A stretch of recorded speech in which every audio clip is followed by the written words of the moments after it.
Be a team player. Don't rock the boat. Go with the flow. All of those cliches that you know what happens when you do that stuff. The squeaky wheel gets the grease, right?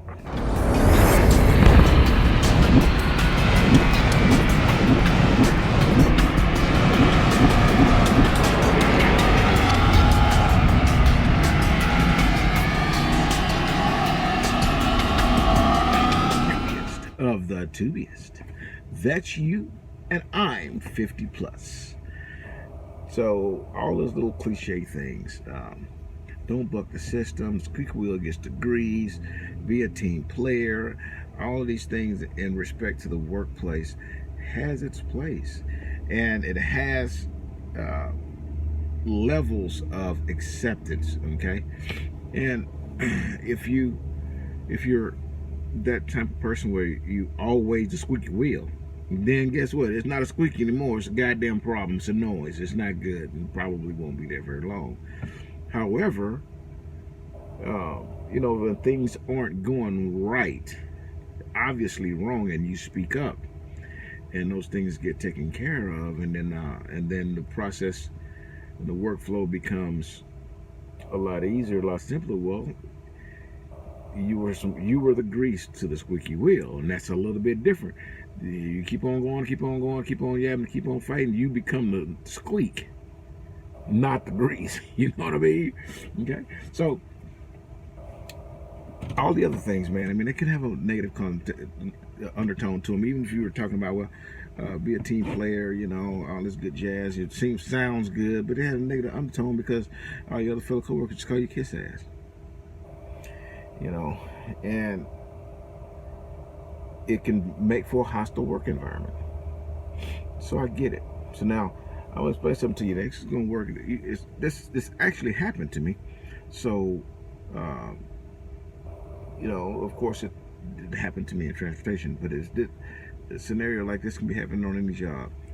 And the way I handle things, I try to handle them in a way that it turns out positive. Okay, so I turn down no loads. I don't care where it's going, who it's for. I don't care. I don't turn down loads, and a lot of people do. Probably more than half turn down loads. It's not in the area they want to go. It don't have a bunch of miles on it or whatever, whatnot. Hey, look, I don't turn down loads. It's all money. I'm out here to run, and no matter where that load is going, it ain't going to my house. So, what difference does it make? Drop it off and keep moving. Go to the next one. So what happened is I was on a load, and the next load, which I would start it right now.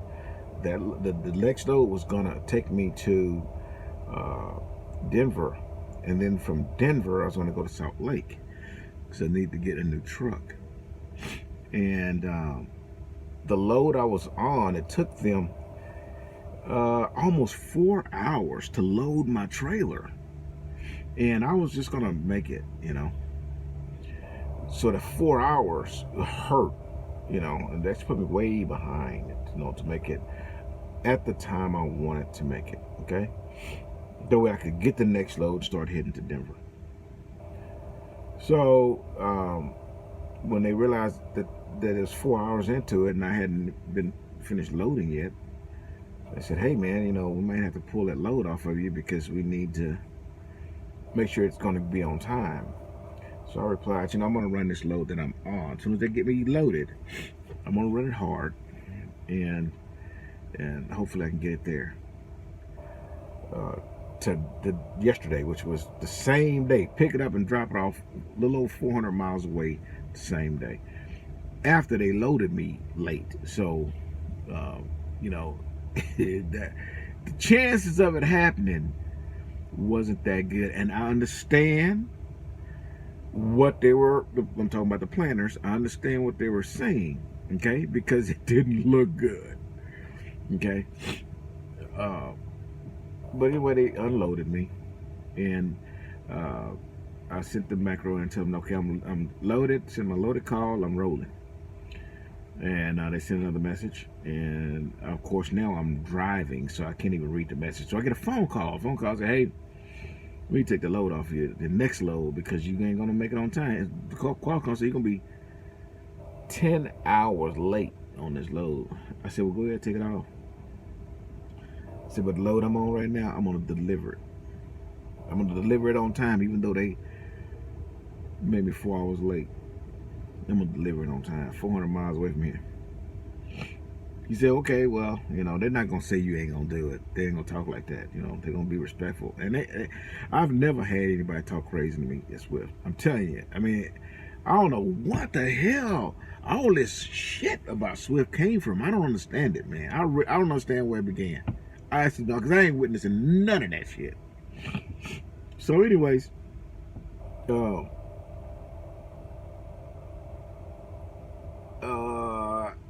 I delivered that load and got here to the yard in Kansas, and with about 2 minutes left on my clock, on my 14. I was I barely made it here, but I dropped that son bitch off. Come on, who you talking to? You talking to? But it kind of got me because the load that they gave me after that actually sent me east. I need to go west to get to Salt Lake, man. But I ain't really wasn't tripping because I didn't want to be stuck with not having a load over the weekend. So I didn't, you know, excuse me. I didn't turn no loads down. I never turn loads down. What did you want me to do, man? Give it to me? All right, here we go. Let's roll it. And then I'm gonna work it as hard as I can work it. So, that a team player? Hell yeah, it's a team player.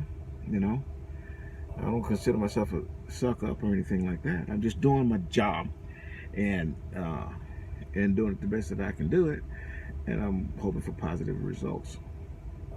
So it's not going where I wanted to go, and I was kind of a little twisted because I need to get the new truck. I need to get the truck set up so that in another week or so I'm able to take my first student. So it was a little frustrating, but I took the load. I didn't yap, I didn't bark, I didn't fight. I gave up the load that I was really wanted. No yapping, no squeaky wheel, none of that shit. Just be a team player. So about 30 minutes ago, my driver leader called and said, "Hey, what happened? Up to that load going to Denver." I said, "Hey, they took it off of me. They said I was going to be late. Although I did make it here last night on time." They said it's going to be 10 hours late, she said. She said, "Well, the Qualcomm showed you being 10 hours late." I said, "Yeah, that's an average driver. I ain't an average driver. I drive. I run. I don't stay in the bunk all day. You know, I don't drive slow. I don't take a whole bunch of breaks and shit. I roll." And that's what makes the difference right there, okay? So, but again, I didn't cry about it. I didn't bitch about it. So my driver leader, she says, "I'm going to take this load off of you," the one that was heading to Ohio, east from where I'm at. So I'm going to take this off of you. I'm going to find you something coming west. I said, "Okay, no problem. I'll wait." Took about 10 minutes. Bling, bling, bling, bling, bling, bling, bling. Stack me 2 loads over the weekend. I'll be in Denver on Monday.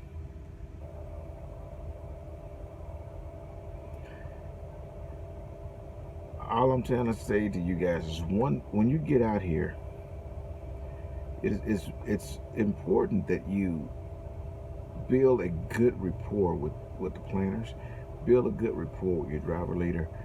Don't be that person. Don't be that person turn down loads and, you know, think that you know how to run the system better than they do. They know what they're doing, man. I mean, I shouldn't have to explain that to you. You're not the boss. You're the person who driving trucks, running around. They have to tell you where to go. Where they got it planned out. That's what they call planners, you know. And your personal goals in the part of their plan until it is, meaning your home time. You request your home time, stuff like that. Then they plan you home.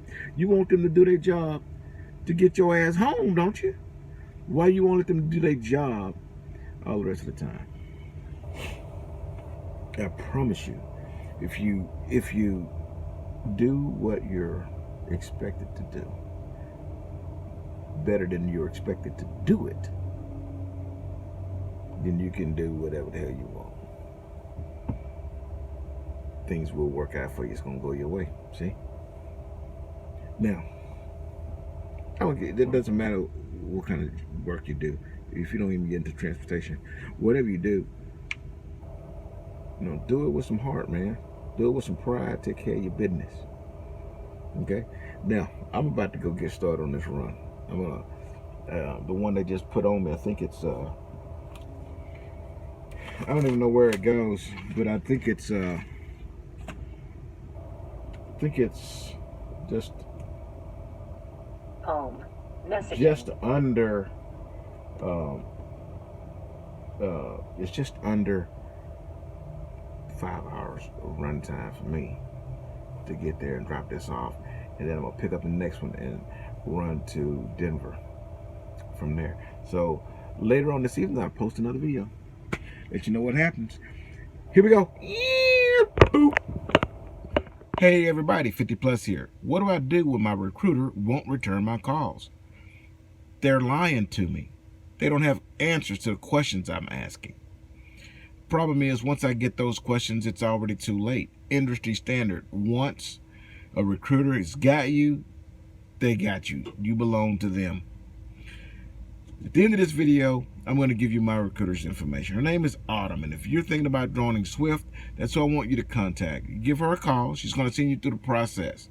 Eventually, you're going to wind up on a mentor's truck. When you get in that truck, you're going to be in that truck for 200 hours. For 200 hours, I want your phone in the bunk. If you're willing to do that, I'm going to send you a Blue Pirate headset. You need to let Autumn know 50 Plus sent you.